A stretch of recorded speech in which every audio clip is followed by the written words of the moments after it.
child, never fear. But where there's a will, there's a way.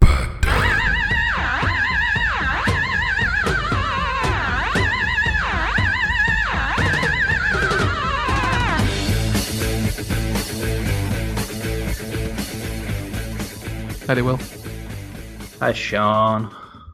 How do you? You got a mighty fine haircut. Yes, I did. Yes, I You did. look sweet. You look sweet. Jay Wazzer doesn't like it. Kate doesn't, It doesn't? like it. It'll grow back.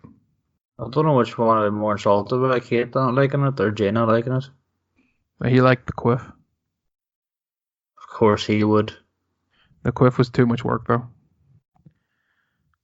So my solution to the quiff refusing to stay up all the time was to just shave it all off. That taught it a lesson. Yeah, you'll fucking stay up next time, or not exist. Alrighty, we've got some football to talk about and some interesting stories coming out of Italy. Where do you want to begin? You want to begin with Liverpool Spurs? You want to go with Man United Watford? I have something to say about Man United Watford if you want to go there first. Alright, go there first, sure, we'll get you saying what you have to say. I've read little to say on it actually, but sure. It seemed to me like Watford played pretty well, and Man United caught them in the counter-attack once, and then Wolves. Scrappy goal. No, Watford, because there's been 2 Man United games since the last. Oh, yeah. Yeah, I forgot about that. They played Watford and then they played Wolves. They beat Watford, played kind of average, played better against Wolves, but lost. Yeah, they were sloppy in both. Yeah, well, I watched the Wolves game, and they were playing well even with 10 men. Watford actually deserved to get something out of that game. I saw some people giving United stick for the Watford goal, but the football was brilliant from Watford. Yeah, the dummy from Troy Deeney completely took the whole defense out of it, and the touch from Doucouré is brilliant, and the finish is brilliant. It's just a good goal. Sometimes you just got to go, that's a good goal, hands up. Deeney was a handful. He is a handful. And then with the FAU just always run at the defenders. Yeah, Watford actually, they've underachieved this year. Watford, they should have probably done better. Aren't they sitting mid-table, which is pretty good? Yeah. Just about survived relegation. So they they're sitting mid-table, pretty comfortable now. But they play in a nice system where they have a 4-4-2, but it's 4 central midfielders. I want to say 2 sitting, but Doucouré gets forward plenty, and then you have 2 sort of attacking midfielders out wide, and up front you've got a target man and essentially a winger playing up front and so it's a good system. It's a system's been used fair bit. Atletico Madrid used something very similar, where they always played like 4 central midfielders, but it's a hard system to you can't stay on top of it all the time. Like, you can play well for a while, but they'll eventually get control of the game because they have 4 players in there. Yeah. Yeah. So it wasn't the performances I was hoping for in either game. And the Wolves game, I actually turned it off 10 minutes to go. I couldn't watch it longer. Yeah. I was actually going to bring something up to you, but you brought it up. What about Pogba's form in the last few games? Has his form dropped a bit? Oh, surely. Has it been since Zidane took over at Real Madrid? Funny enough, now that you mention it. What do you think is going on there? He's been a cock again. I don't know if he generally wants to go. If he does, he does. Fair enough. I'm not going to fight to keep him. But at the same time, I don't know. He's 2 years left in his contract now, hitting the summer. So it's top up time. Maybe he's looking for big bucks. Maybe he's looking for Sanchez money. I don't know. Well, how much would it take to buy him? And remind me to come back to Sanchez, but how much would it take for you to sell him to Real Madrid? We bought him for 93 million euro, wasn't it? Mm-hmm. 93 million euro. 93 million euro. Plus Isco. Zidane's a fan of Isco, wasn't he? He plays him over Bale. Oh Jesus! What if you could? Would you take Bale in part exchange for Pogba? I'd want more money. If they're trying to shift Bale on this at this stage, I'll be wanting a lot more money for Pogba. For me, quite frankly, they get Pogba cheaper, we're leaving Bale out of it. What about maybe trying to get Asensio? Would United even find a use for Asensio? He's going off the boil too. I'll tell you, one Frenchman for another. Varane. Oh, that'd be tasty, but I can't see Zidane selling Varane. Nah, nor can He's I. the only but centre that's- half he has at his peak. That's yeah. Out of that Madrid team, that's the only player I would take. I'd love Varane to partner Van Dijk because Varane even likes the right side of the defence, and Van Dijk likes the left side. Jeez, that would be horrible. Horrible for you. Yeah, as a Man that's exactly what I mean. Well, just imagine this, and I know you're a fan of this guy. The Dutch central defensive partnership right now is Matthias de Ligt and Virgil van Dijk. That's the Yeah, Dutch centre backs, and would- the way they play, they leave the two of them back there, and They whip out the deck of cards and then put them down when they need to. I'd love the same. I'd love the same as United, but I don't know. There's just too much talk of Barca. It's been linked with nobody else, apart from what was it? Jesper Olsen said today that it would be perfect for United. Fair enough. I think it'd be perfect for United. I'm not a professional footballer. It's hopeful thinking. It ain't going to Yeah. happen. It's he not gonna also happen. he supposedly said he enjoys playing with Van Dijk so much he wouldn't mind doing that more often. But at the same time, players say a lot of things. Maybe that's him trying to angle Van Dijk to go to Spain too. Yeah, maybe. Though if you want to get Van Dijk off Liverpool right now, you're talking several hundred million. I will throw Coutinho on, sweeten the deal. Barcelona. He's worth 140 million. Yeah, no, apparently they want to take it. Apparently they're going to sell him for like 80. To us, apparently. Although I did read today that Chelsea are interested, but sure, is Chelsea not? Well, Chelsea are still trying to line up moves in the hope that their transfer ban will be delayed. That's the hope. If their transfer ban is delayed, then they get to sign some players in the meantime. I hope it isn't. Yeah, no one has sympathy for Chelsea. No one. No, not one, but it buggers. It buggers. You anything to add to the United before we move on? I suppose they're just essentially kind of hoping they can get fourth, but their focus is the Champions League right now because, I mean, it was probably seen as it was huge for Solskjaer to get them even into the conversation for fourth. Yeah. So he's achieved way more than people probably thought. It's just a shame that it go off the boil now, especially when Spurs are just free falling.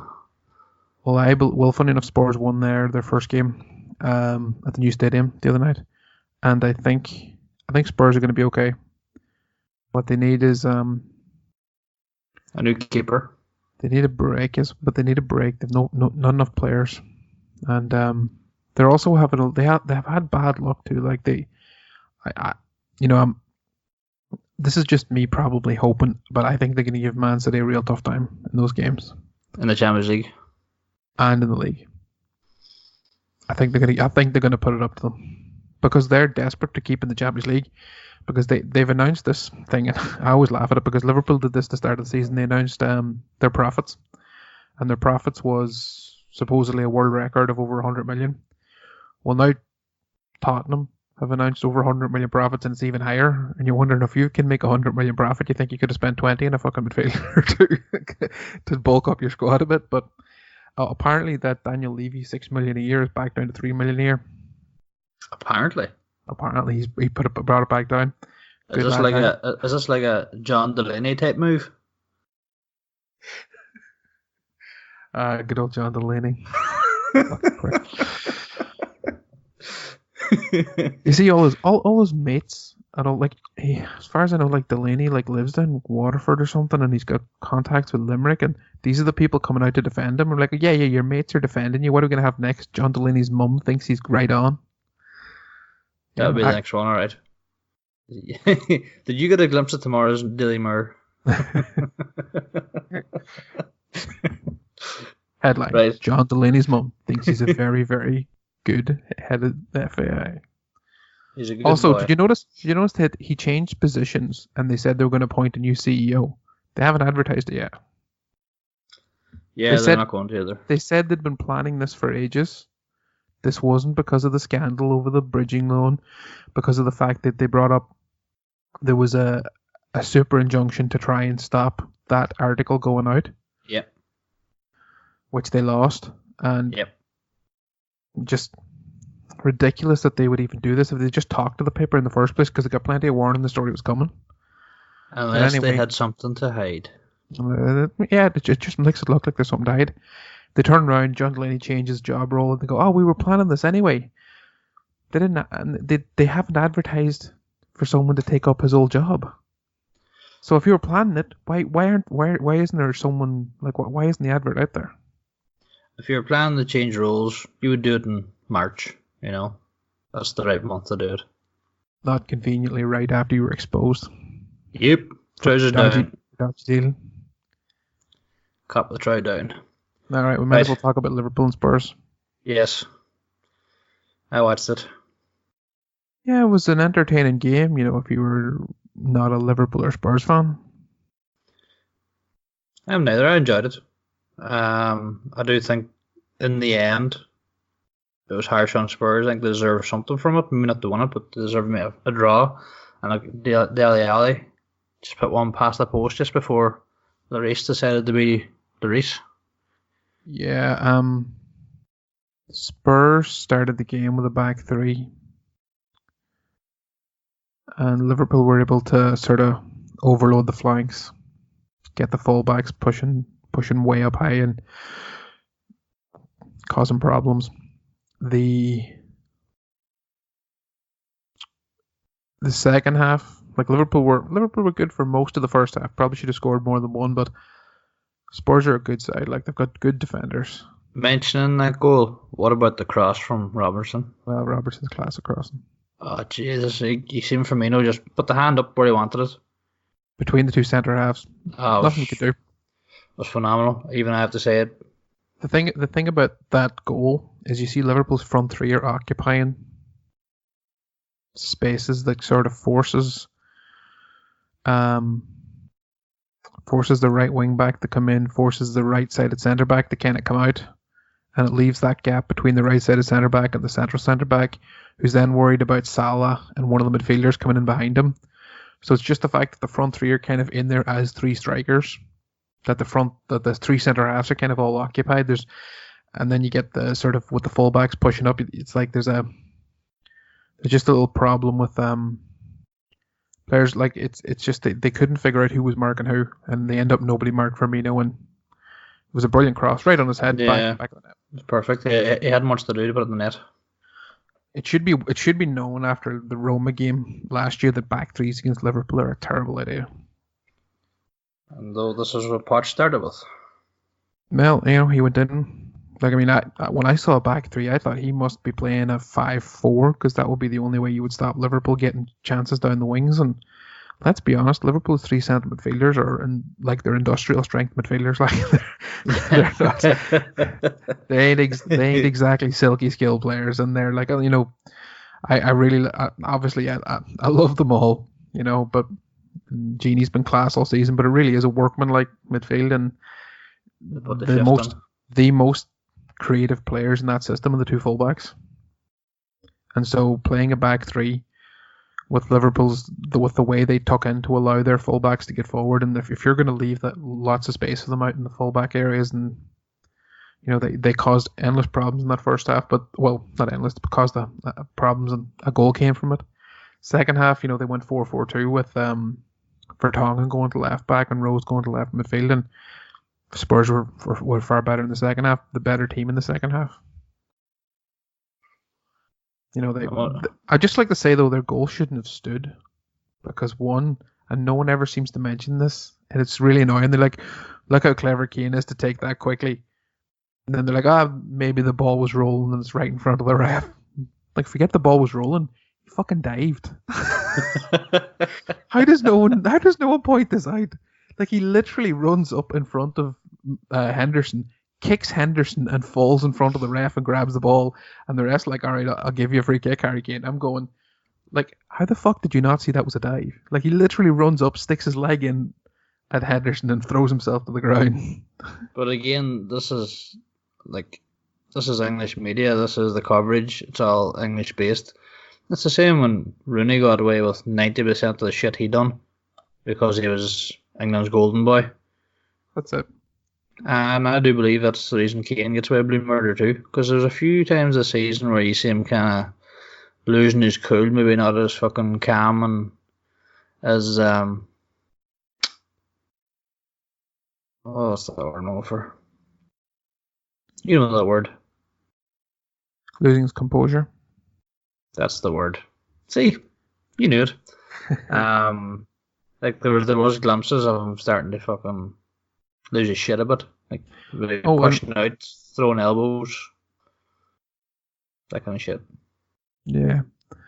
The other thing about that goal is if you look at the pullback from Trippier, it's actually, he kind of mishits the pullback. So it goes to Eriksen, and Eriksen goes to cross it, but he mishits it too. Yep. Comes off his heel, and that's what takes out the whole defense. Falls right to the forward. And so you kind of like going, like, oh, what a great goal. Plenty of fluky in it. Also, it was a fucking dive. I just like to go back to my original dive. But it's okay because English players don't dive. That's right. I forgot English players don't dive. No, they don't. Only those foreigners dive. Yes. Go. Last goal. The winner. Anyway, so what was interesting about the winner, they brought this up on Monday Night Football. Carragher pointed out that as the ball gets played out, it's a corner. You can see Van Dijk gets pissed off because the corner's not great. But the ball gets played back out to Trent, who was taking the corner. And as he's doing it, 4 or 5 Liverpool players, they're just walking out, looking back towards their goal. But Salah is pointing to that area where he wants the ball. And he's run back to get himself onside, and he's facing the cross, and he's pointing to Alexander-Arnold where to put it. And Alexander-Arnold just drops it right in his head.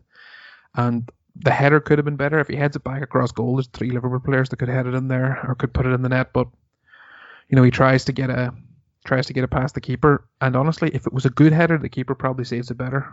But it's such a shit header, I think he fucks up the save because it was such a shit header. And per Toby.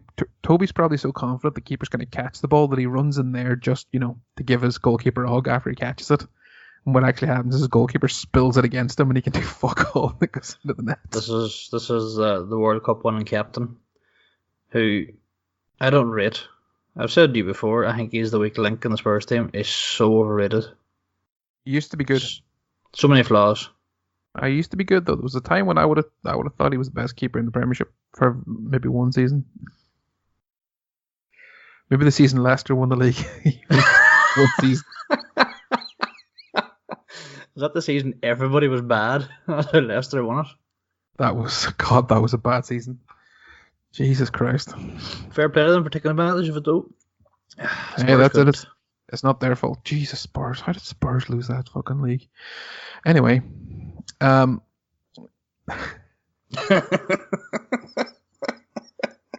funny. I've just bring this up, like talking about how competitive the league is. People were asking about, comparing this Liverpool team to old Liverpool teams that won leagues, and someone pointed out that none of those Liverpool teams that won leagues in the 80s and the 70s ever had to deal with a team like this Man City team. No. Like this Man City team got 100 points. Yeah. And you're sitting like, and they're on course for 90 plus this year. Oh, they're ridiculous. And the brush Fulham aside, No Well, surprises. fairness, I watched that Fulham game. Well, I watched the highlights of that Fulham game. There was a moment that for me summed up the Fulham season. Fulham, like they scored against Liverpool, but that was kind of a fuck up between the defense and the keeper. Liverpool should have been out of sight by the time they conceded, and then they eventually got the goal back to win it in the end. It never should have been that tight that they were struggling past Fulham in the first place. But this moment in the Man City game summed up why Fulham are so bad. David Silva collects the ball and he's about 30 yards out from goal, probably less than 30 yards, and I think it's Callum Chambers met him standing next to him. He controls the ball with his right foot. And it's a good touch if it was me taking it with my right foot, but he's David Silva. So it's a shitty enough touch. But no one goes near him. He then takes his second touch to control the ball with his left foot. And then sort of looks around, realizes that these Fulham players are just watching him. They're like, if they had their phones on them, I think they'd be recording. They're like, look, it's lads, it's David Silva. They were like fans watching him. And he kind of goes, well, I'm just going to turn around. He's essentially his back's the goal, like 25, 30 yards out. And he turns 180 degrees with the ball at his feet to face the goal. And still no one tackles him. And so he just goes, okay. And he just chips a pass out to the wing and the ball goes in the box and they have a chance that they end up hitting the post. But I'm just sitting there going like, it's about 5 or 6 seconds he had the ball there without moving. He didn't move. Including taking a bad touch. He took a bad touch, controlled it again, turned 180 degrees, looked around for a pass past it, and I'm like, somebody fucking tackle him. Like, what the hell? Like, somebody at least come close to him. They just sort of stood there and watched him. And that's why Fulham's gone. That's why Fulham are getting relegated. Because that is shocking. I mean, here's the thing. The second team to go down this weekend. If Scott Parker, at the current age Scott Parker is, when he's about like late 30s, was on the pitch, he fucking would have closed them down better than the current Fulham team. Agreed. Like, seriously, I mean, I can only imagine what Scott Parker was thinking looking at that. He was thinking, I would have had the ball off him by the time he took that first touch. You put them under pressure. Look, there's nothing complicated about putting teams under pressure. Like, the hardest thing to do is to pass the ball under pressure. Well, I mean, apart from putting the ball in the net under pressure, like Sissoko. The pressure being Sissoko shit. Tell me this. Did you see any of the Cardiff Chelsea footage, coverage? Shocking stuff. This is. I've seen the Aspilicueta goal. Goodness me. You'd see why Warnock was as incensed as he was. That's one of the worst decisions of the season. Well, this is a flaw in the way modern officiating is done. So in modern officiating, a linesman is in charge of one half of the pitch, and the linesman on the other side is in charge of the other half of the pitch. So if you, as they used to have in the old days, the two linesmen covering the whole pitch, that goal doesn't get given. Right? Yeah. Because I don't know if you've seen this. Have you seen the Monday Night Football virtual reality of the referee's view? Yeah, so I did. Willian's in the way. So you're like, okay, you can see how that can happen. He should have been aware of where Aspilicueta was standing when the corner gets hit. Yeah, you got it. Because he's miles offside then. Yeah. But what I'm saying is that if the linesman on the other side was allowed to be on the other side of the pitch instead of being at the halfway line, waiting for the ball to cross the halfway line, he sees that and he calls it. Well, I'm relying on the fact that the linesman might do his job. Like, most of the time they should. The hard job. I always find that linesmen tend to do things like they'll see things from like 60 yards away, but things that happen in front of them that are obvious they miss. So you could see why. Like, how many times have you seen like two guys grappling in front of a linesman and one guy just boots the other guy and the linesman is like he's looking at something else, like he's completely missed it. Like, and then other times you'll see like somebody dive on the opposite end of the pitch, like right on like the box, and he'll be like penalty, and you'll be like, you're 60 yards away. You fucking missed the guy's fighting in front of you. I actually genuinely felt sorry for Cardiff. Like they're fighting a dogfight, and Warnock himself said that it wasn't the second goal that killed them; it was the first one. He says the second was inevitable once their game was broken down. Yeah. But did you see his silent protest? God, the silent protest was funny. Oh, it's class. It's one of those iconic moments of the season. I've seen a few people they love to see bad things happen to Warnock just because he's pro-Brexit. And I'd be kind of thinking, yeah, but you don't want referees getting things wrong. You want them getting things right. Yeah. It doesn't matter whether you like the manager. It doesn't matter what, for whatever reason. You know, it's Cardiff beat Chelsea. They have a chance to go on and pick up a few more points and maybe staying up. Chelsea, a victory at Chelsea is a big victory. Plus, it helps. Well, Cardiff had to play Man City then. The top four fight. After that, Cardiff then had to play Man City. Yeah, it didn't end well. Well, it wasn't as bad as they said it would be. The Cardiff, that game was so over that with 20 minutes to go, Man City fans started to leave the ground. Now that's possibly just something to say about Man City fans. They can't fill the ground as it is. They have more seats than the fans. Well, if you've heard about, they're not able to get like they're going for a quadruple and they can't get enough people to fill Wembley for the Brighton game. Yeah, that's a semi, right? Yeah, like semi-final FA Cup, you're on a quadruple. Every game should be sold out. I mean, if you had some fans. They're recruiting fans. Did you see that the generosity of Raheem Sterling taking the entirety of his former school, all the pupils? Yeah, I mean that would look like a good gesture. But at the same time, they have a lot of tickets available.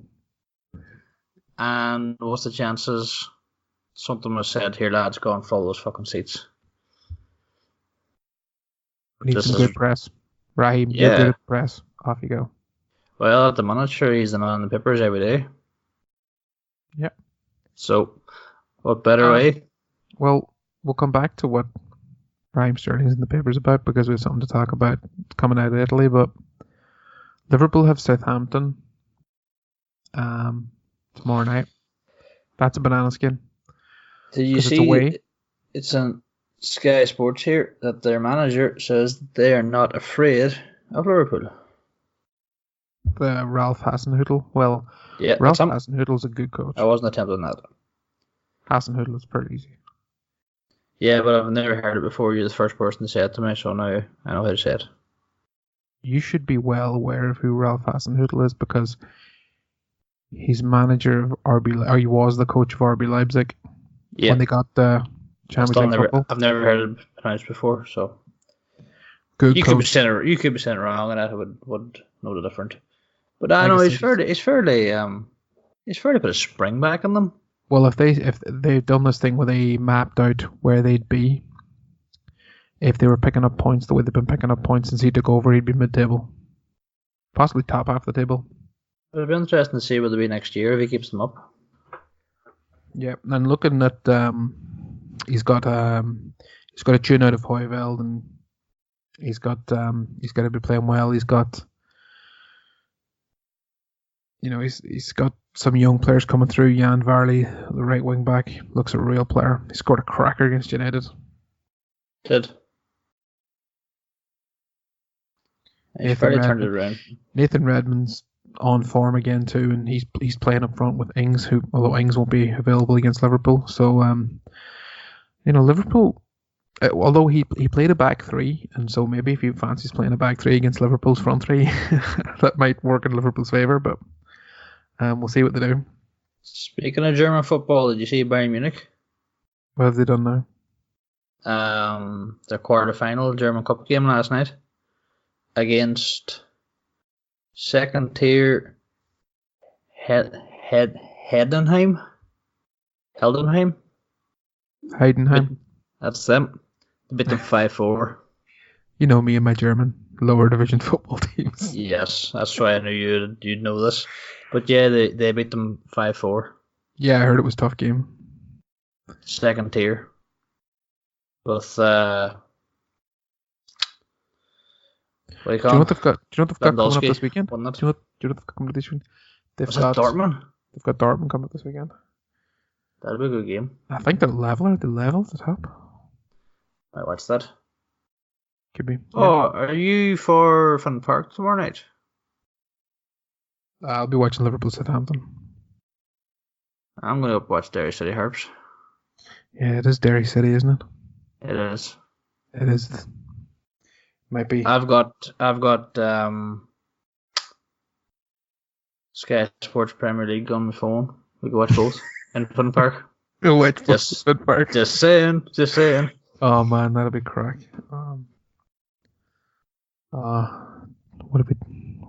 What does one do when these things come along? Look, Do it. something for me to think, something for me to sleep on. Hey, sleep on Right. it. Right. So you think, like I do, that Southampton is one of Liverpool's biggest tests for the rest of the season because they've been playing well, and Southampton are at home. I think all of your away games to the end of the season, as in Southampton, Cardiff, and Newcastle, I think are your biggest tests, even more so than Chelsea. The thing I'm thinking is Cardiff's 2 losses in a row means that Southampton, Burnley, and Newcastle, and even Brighton all now kind of have that cushion to Cardiff. And so I'm kind of hoping Cardiff gets relegated sooner rather than later, so that any of those, because there's a couple of teams in around there. There's a couple of teams in around there that Liverpool have to play, and I'd like to see them all have nothing to worry about when Liverpool play them. It'll be interesting. I'm going to watch both games tomorrow night. There we go. Who City got this weekend? Oh, they've got the FA Cup, haven't they? Yeah, they have FA Cup Okay. playing Brighton in Wembley.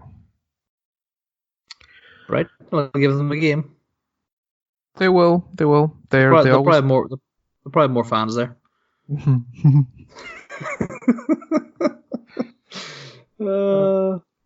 See reports today as well that Abramovich apparently is still committed to Chelsea. Is he fuck? Mm-hmm. Just as committed as is to his first wife, I'm sure. Yeah. Bruce Buck, Chelsea chairman, has said. Oh, Bruce Buck said it. Oh yeah. Well. He knows gospel.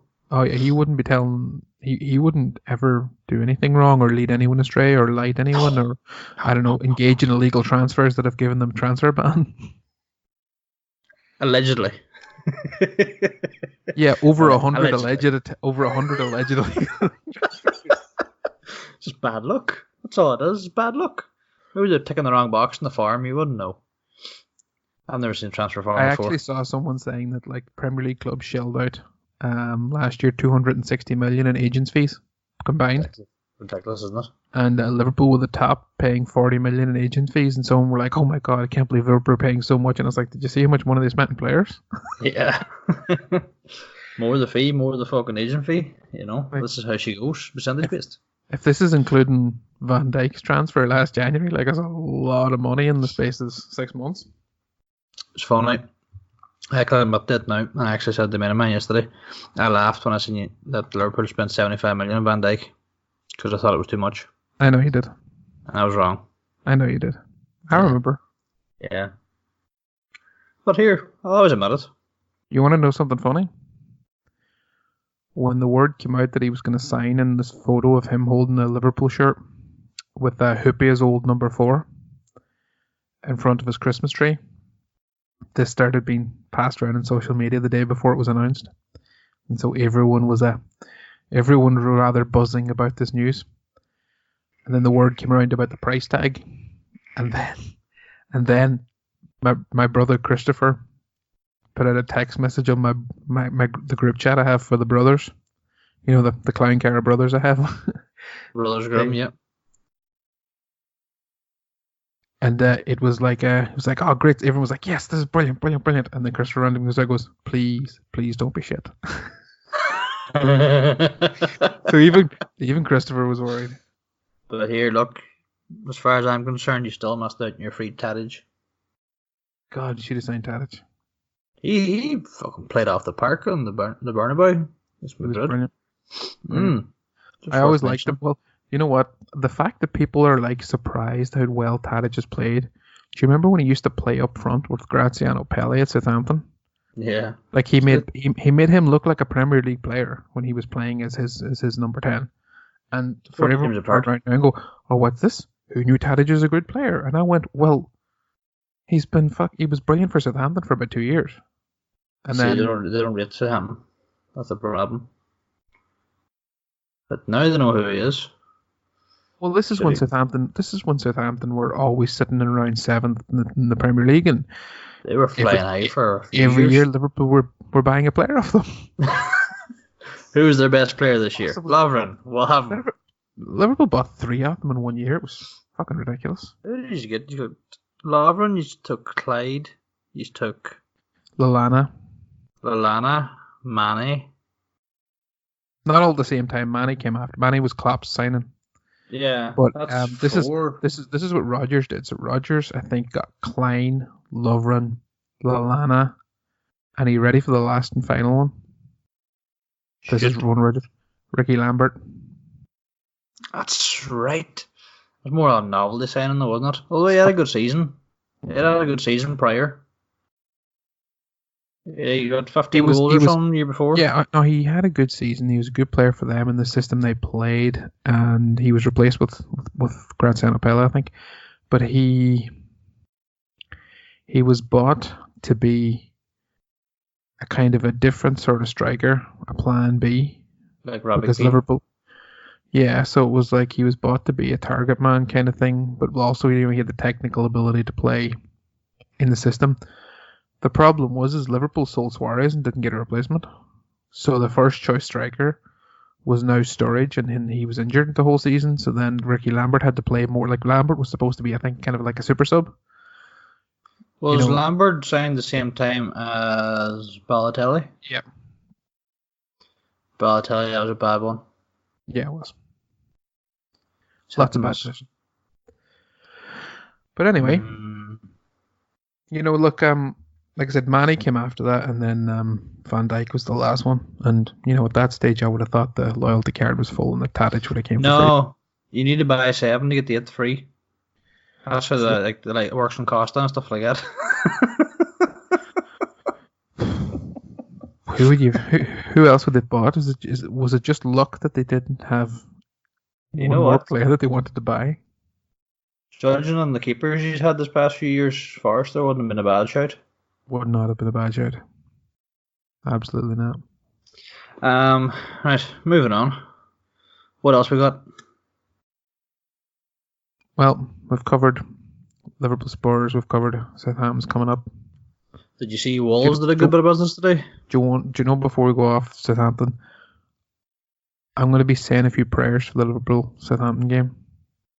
That Fabinho starts in midfield. You should. He is by far the best. Brick shithouse.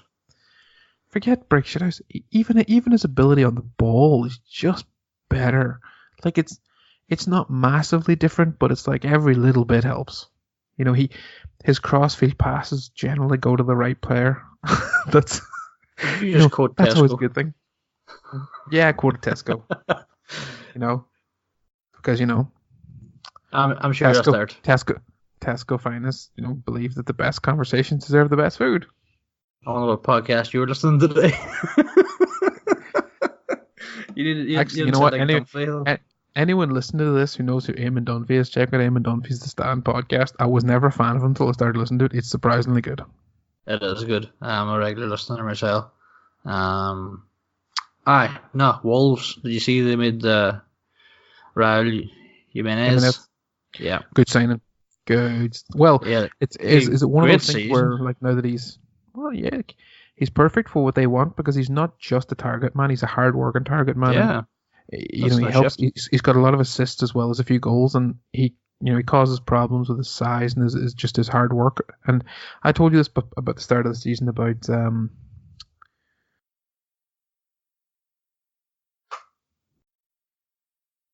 having a target man that was mobile as well. It suits certain managers. And what do you call it? No, guy plays for Newcastle. His brain, it's gone out of my brain now. Rondon? Yeah, Rondon's similar. Like he's a big, strong player, but he's mobile, and it's a very important thing to be mobile in modern football because you can run the channels or you can hold off centre halves, and it's all about holding the ball up to bring your teammates into play, especially when you're counter-attacking. And Wolves play a system where they kind of build them up, and he likes to hold on to the ball, and then they have quick players around him and the wing backs, getting forward. And his role in the team, he has a lot of work to do in the team, and he's been vital for them. So it's good to see that they've done that. Good for them, anyway. Well, he's 27, fee of approximately £30 million, and as we've seen in the World Cup, Mexicans work hard. He's staying true to that. No, he's a good player. Good signing. I'm happy to see him stay, despite the fact that he run us ragged there the past couple of weeks. I'd like to see that Wolves team stay intact too. I wouldn't like to see them kind of be tore apart in the summer. Well, if you were to ask me, like someone like Ruben Neves is who I'd like to see at Liverpool, ball playing central midfielder. He's only young too, 22, 23 years of age. 21. 21? I think he's Portuguese? 21. Yeah. Yeah, he only joined them last season, you see, and I think he's maybe only been 20 then. No, I'm wrong. Sorry, he turned 22 in March. I'm just reading that. I'm wrong again. He'll be 22. He was 22 there in March. Rafael Varane can leave this summer. Says who? Madrid, if his £429 million release fee is activated. So there you go. Apparently PSG are targeting him. Suppose they would have made that this year. Hold on. Let me just put this up. I've just pulled up like a tracker of Varane stories here to check where you were getting your information. So 1 day ago, this is how good Sky Sports are reporting these stories. Okay. One day ago, they've said that PSG are targeting Real Madrid defender Varane. 2 days ago, RTE, that's right, you heard me, Radio Telefisheren, RTE, have a quote from Zidane saying Varane's going nowhere. It's like sounds about right. RTE scooped Sky Sports. Well fucking done, Sky Sports. Well done. In fact, this is literally the quote from Zidane. I don't want a Madrid without Varane. He's a young player, 25, been here for 8 years. He's doing fine. He's going nowhere. Literally going nowhere. It's like and literally like 1 day later, yeah. Sky, you're fucking talking about PSG targeting him. Yeah. Well done, Sky. Let's the party again. Do you guys not have Google? Are you guys on Bing? Is that what's happened here? You have a deal with Microsoft using Bing. Bing. Fuck. Keep up to date. At least go on News Now and set up like a little alert to give you all the stories. Can we get a prediction from you for tomorrow night? Harps 1, Derry 0. That's a bold prediction. How about the Premier League game? Liverpool 2, Southampton 0. Clean sheet? Yeah. They've been harder to come by. They've been harder to come by recently, but I think there's been a lot of mistakes from things and things just not going right back there. But I don't know. I honestly think if they would go into games and look to score too early, because they seem to be able to score early in the last couple of games. If they could score more than one early, then they keep a clean sheet because they'd be focused on seeing the game out, which is what they were doing early in the season. Because they went a few games to start of the season without conceding any goals, and I mean part of that was Joe Gomez's brilliant form at the start of the season. He's back in full training, and I don't know how much part he's going to take in, or how many games he's going to play in the season. But I wonder, would you You wouldn't chance him in a game like Southampton? I mean, when Would do you? you try him? Would you have Porto, one eye? Champions League? Would you? I was going to say, would you have one eye on Tuesday? I would assume that the focus will be on the league. The focus will be on both. You know, they're going to play both. They're going to go for both. No club would ever say different. Quarterfinals Champions League Tuesday. Yeah, user home to Porto and Tottenham Hotspur host Manchester City. Well, if you can imagine, they've got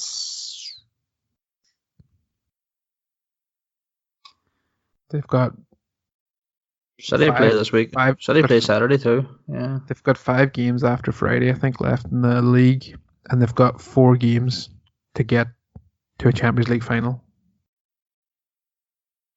Why not go for it? Like, that's the business end. And this is what they're in. Like, this is what they're in this for. They're in this for playing in big competitions and trying to win them. Taking part's no good anymore. They've raised their standards. They've raised they raised the amount of money they make. They raised they raised their transfer record. They've broken that so many times. This is what this has been building to, is to compete at this end of it, not just to be taking part, not just to be getting fourth, but it's to be in the mix. And so it's good that they're in the mix. And oh my God, I want them to win something. Please. Smells of desperation. Well, you know what? You're getting fucking closer and closer and closer.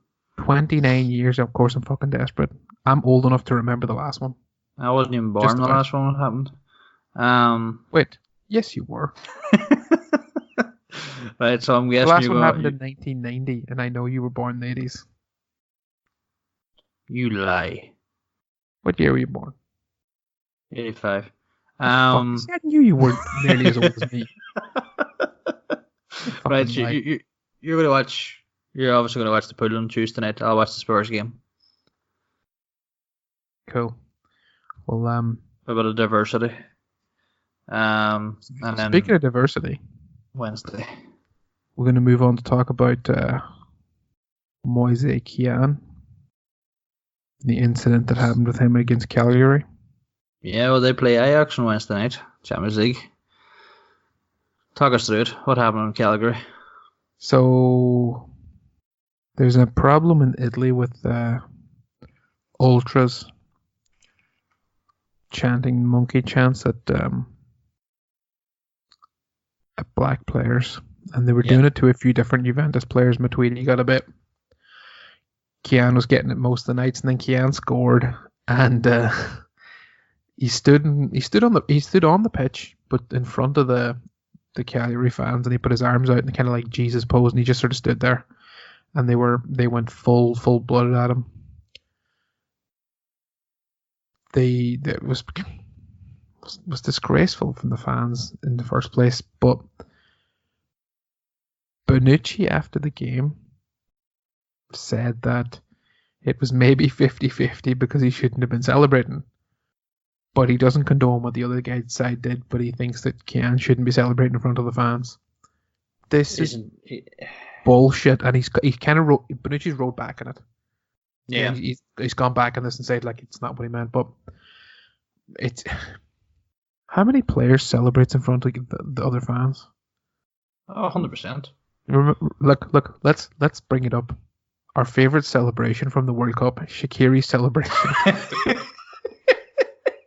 The failed 1-0 attempt. He was like, if his teammates didn't get to him, the shorts were coming off. Like,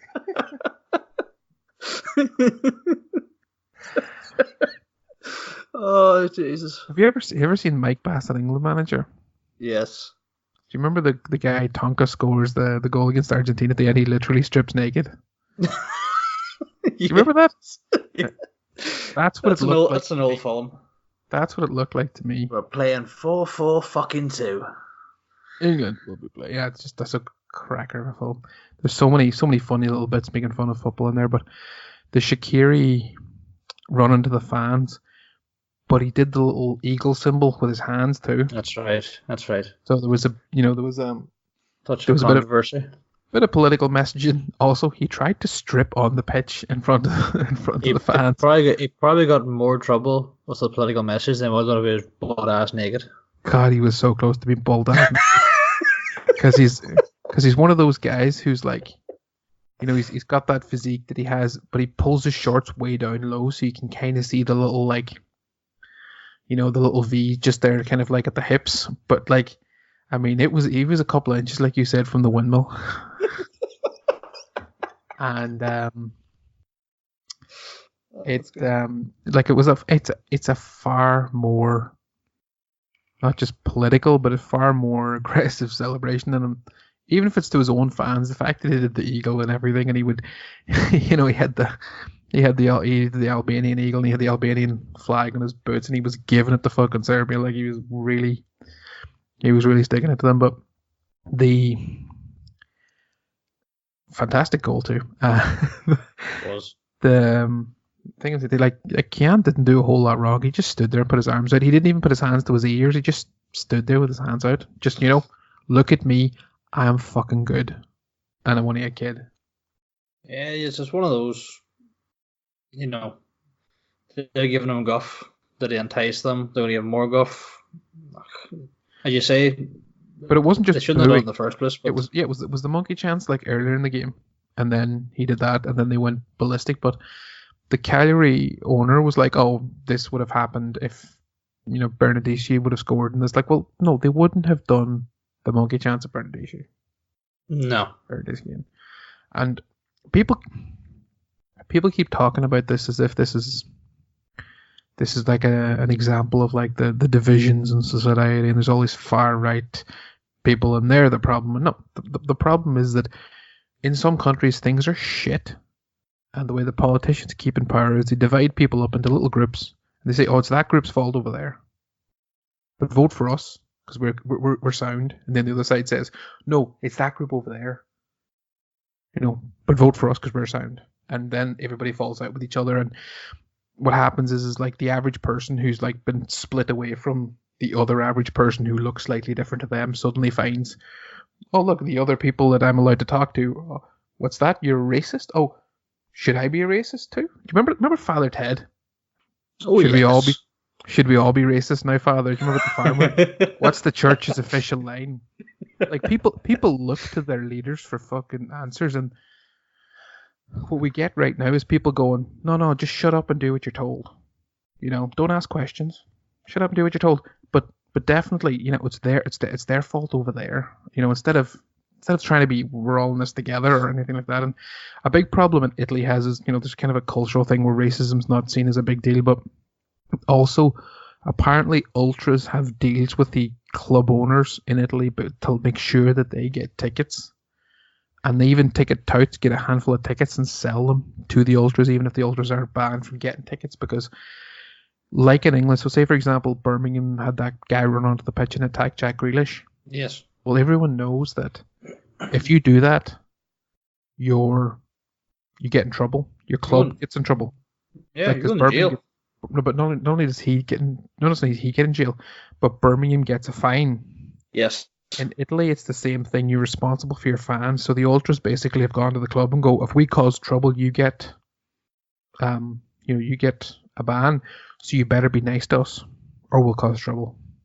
So they're basically holding the club ransom. Yeah, so it's a bit like that. So they always get into games, and they, you know, and like I said, they recruit large numbers of angry young men who are looking for leadership, and they're not getting leadership from the political leaders. So these people that run these ultras look, you know, it's like any kind of gang. But the thing that sort of, I think, I mean, you could look to what Russia did before the World Cup, and people were worried about the Russian hooligan gangs that were going to be terrorizing all the fans in the stadiums. There wasn't a sign of it.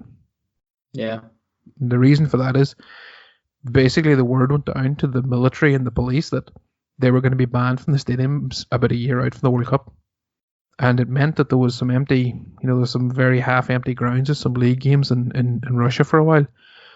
But like the hardcore crackdown the Russians went on hooliganism in the build-up to the World Cup was brutal in places. I've seen videos where guys were jumping on cop cars, And the pattern he got when they got out of the car was fucking unreal. Like, this was the hard line. And did you see anything in the World Cup? No, not a thing. You would like there was like that's from years out they were chatting. Oh, look at all these hooliganism and look at all these problems. There was none of it at the World Cup because you fucking near the ground. It's a testament to them, to be fair. Like, everybody kind of had some sort of a thought that something was going to happen. There's going to be some sort of negativity. There wasn't. The only negativity was the chat about it previous. Like, I know people, like, obviously Putin's he's a dangerous guy, but at the same time, a bit like when Saddam Hussein was in Iraq, if Saddam Hussein said something, everybody agreed. Because you're fucking not going to go against them. So as soon as Putin said, right, you get out of the fucking stadiums, or the boys with the big sticks are coming in, and they stayed out. Because this wasn't an idle threat from this wasn't Leo Varadkar giving the order. This was fucking Vladimir Putin. I'm sure he knows where some bodies from the Cold War are buried too. Anyway, so yeah, like I said, the Kian thing is there's been a reaction to it in England, and the usual players have come out and condemned it, and that's all great and stuff. But Italy needs to take care of it itself. Well, it's that Italy aren't on top of it. Maybe they should be. Like as you say, the usual suspects in England have come out. Danny Rose has come out saying he can't wait to quit football due to racism, according to Sky Sports 8 minutes ago. The problem with that stuff is saying stuff like that, you let the little percentage of actual racists think they're having an effect on you. Exactly. What needs to be done, and we've talked about this before, attitude reflects leadership. Angry young men look for leadership in some way, either from their parents, from their political leaders, and like I said before, politicians, they play this game. Oh, it's like you've seen this yourself in Ireland. Fianna Fáil tells you it's Fine Gael's fault. Fine Gael tells you it's Fianna Fáil's fault. Sinn Féin tells you it's both their fault. Yeah, that sounds right. America, the Democrats have now had 3 different investigations into Trump-Russia collusion and found nothing. 3 investigations, found nothing. Still won't let it go. The chance of 4th. This is the way that modern politics is done. It's like, I'll blame the other side, and what you end up with these massive divisions in society. Like, I can give you an example. This is the best. You're a parent. Mightn't be the same as you. Actually, maybe better. You have a sister and a brother. Have you any more siblings than that? No. So how many age? What's the age difference between you and Austin? 3 years. What's the age difference between you and your sister? 7. 7. Right. We'll go with you and Austin. Right. Say you and Austin growing up, you're fighting. Your dad comes along to separate you, tells you to leave Austin alone. Doesn't matter. He doesn't care what the row was about. Doesn't care if Austin was at fault. He tells you he's just had a long day or something, a hard day at work or something. Doesn't care what your petty row was about. He tells you, just go away. Are you angry at him, or are you more angry at Austin than before? Oh, you want to throttle him? You got me in trouble. Exactly. You now think it's his fault. This is what's happening. They're going, oh, it's the other side. Oh, it's the other side. Or better yet, it's like, let's pretend that we care about this group of underprivileged people over here, but this other group, we don't care about you. That causes a rivalry between the two groups. You know what they should do?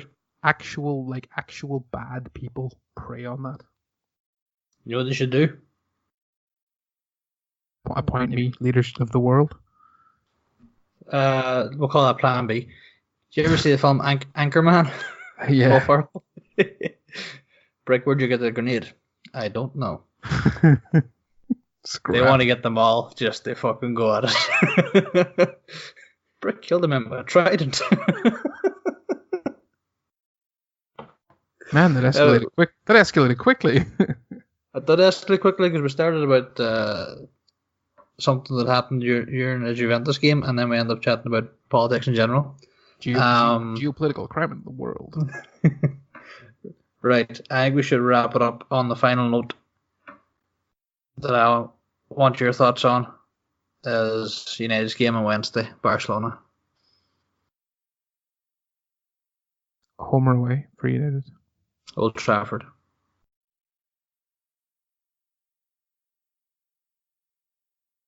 United many injuries?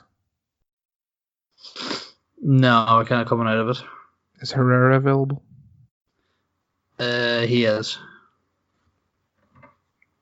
What about at right back, Valencia Young? What's the deal there? It'll be Young. Shaw left back. Yeah. As far as I know, I think Dembele's going to be fit though. For Barcelona. Dembele's left wing, isn't he? Yeah. So he'll be turning Ashley Young inside out. I think United can get at Barcelona on the counter-attack. But Barcelona can get at United all the time. Yeah, no, that's what it is. And unless you find some kind of way of putting a force field around Messi so he can't actually get the ball, like the ball can't get to him because there's a force field around him, you expect him to do something good. No, I'm not worried about Messi. Chris Small knows how to do one. Oh yeah, Chris Mullin said he knows the secret to dealing with Messi. Yeah. So I'm not worried about him. Only Chris Smalling though. Yeah. No one else in the world ever. No, and he probably didn't tell his teammates either. In other words, they've been included in that count. So he kept it to himself. Right. It's supposed to be top secret. Only Chris Smalling knows. Now, you know what I think it is? I think he's going to hit him with like a pile driver in the tunnel on the way through. Jack Charlton and Rory Best. Or not Rory Best, George Best. Because rugby on the brain there. Did you ever hear that? I told you a story before about Jack Charlton and George Best. You told me, but didn't tell the pod. So, Tunnel leads Man United game. Jack Charlton walks up to George Best. And he runs up and he kicks George Best in the tunnel. George Best like, what the fuck are you doing, Jack? And he's like, well, I'm not going to get close enough to you out there, am I? I wish I could do Jack's accent. Well, I'm not gonna get close enough to you out there. I think that's a perfect note to leave it on. Yeah, I'm shit scared for Wednesday. To wrap it up, Sinead. Slán